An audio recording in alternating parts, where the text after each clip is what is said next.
evening, everyone. Next Generation Weather Forecaster Joe Shock here, taking a look at what I think is going to be a very big storm and may have a lot of impacts here in the northeastern part of the United States. So we'll take a look at some of the guidance and some of the things that are going on and what I think will happen. But first of all, I want to start off with the current SST anomalies. And let me zoom in here a little bit if I can. That's a little bit better so I can see the map from my angle here. You can see the water temperatures, relatively to average, above average. You can see a couple degrees Celsius here over the Gulf Stream, and a couple cool anomalies off the northeast coast with all the Arctic air that has been coming in over the last couple of days. But overall, SSTs, the sea surface temperatures, above normal in the Western Atlantic. Now, here's 18Z GFS with the storm development. Again, keep in mind the warm SSTs where this is going to be going as we take a look at the guidance here.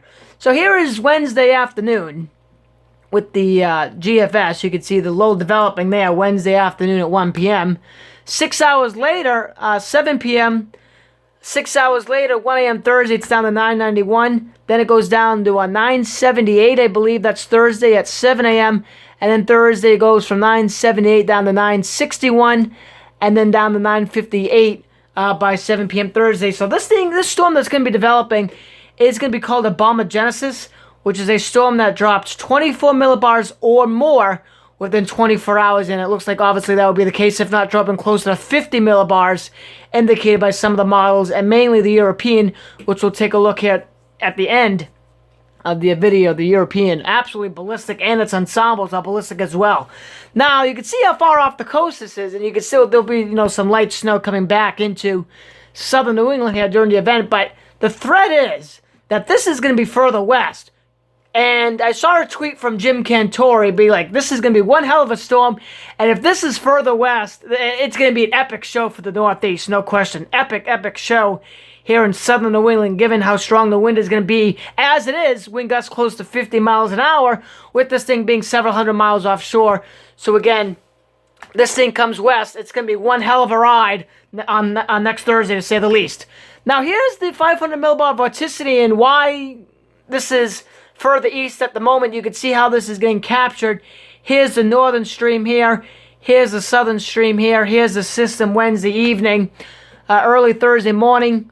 Mid-morning Thursday, you can see the northern stream not as far down, dipping it and pulling it straight up, more getting injected northeast, and that shows up pretty nicely there on the 500 millibar relative vorticity from the 18Z GFS.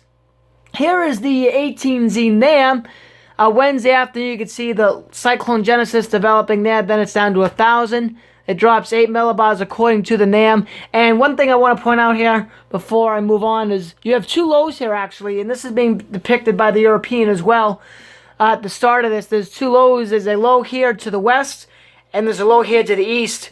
And the European has the low to the east on this side, being the main one and being out further east, but the NAM has the low further west taking over and being the main player, as you can see by hour 84, 985 here versus 992 here. So only one of these can take over.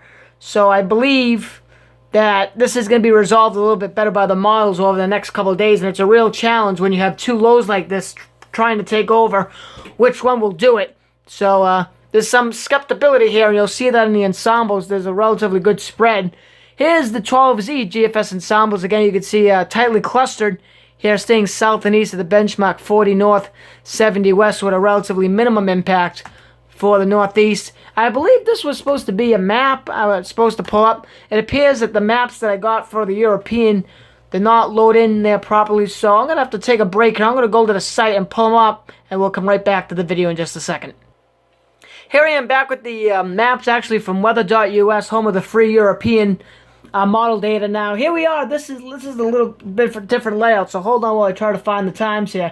So this is going to be valid Wednesday evening at 9 p.m. You can see where the European has the low, and you can see how it has the other low here off to the east. And if we move here we are at midnight, early Thursday morning. You can see, what's it, down to 990. And then 3 a.m. Thursday morning, it comes down to 982.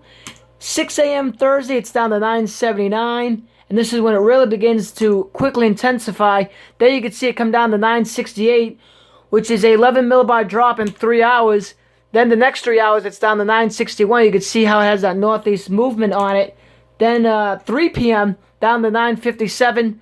6 p.m. down to 953. And then Thursday evening by 9 p.m. it's down to 948 millibars off the coast. Now, again, if this is a little further west, it's going to be one heck of a storm. And then I think midnight here, it comes up into eastern Maine, and between eastern Maine and Nova Scotia, you can see the model. Let me try to zoom in there. The model has it at 945 millibars.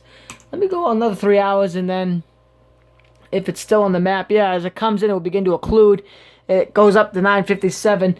But this is, I mean, this is incredible. If this thing can come a little further back, it's going to be an incredible wind event. Now, let me take a quick look here. Also, I want to show you the wind gusts, how quickly this is going to ramp up. And as it's being depicted by the model right now, we will see blizzard conditions here in southern New England. No question about that. Quickly here, here's 3 a.m.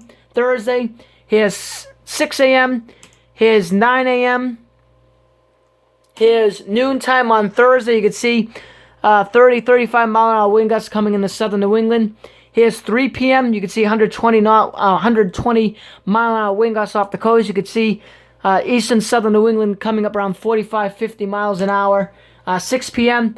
It's hard to see on this map, but it looks like 45 to 55 mile-an-hour wind gust as the storm will be peaking, and even here 50 to 55, if not 65, on the Cape and Islands here from the European, and then the storm will continue to lift by, and then off the coast again, the threat of this backing, you can see wind gust over 100 miles an hour over the coastal water. So again, we'll see, how this evolves. If it could come a little bit closer to the coast or a little further away, it will have a huge implication on the amount of snowfall and really the amount of wind that we'll see what this as. There's a big Arctic high building in here, so the pressure gradient is going to be very tight, and that is why we'll see such strong wind with this system.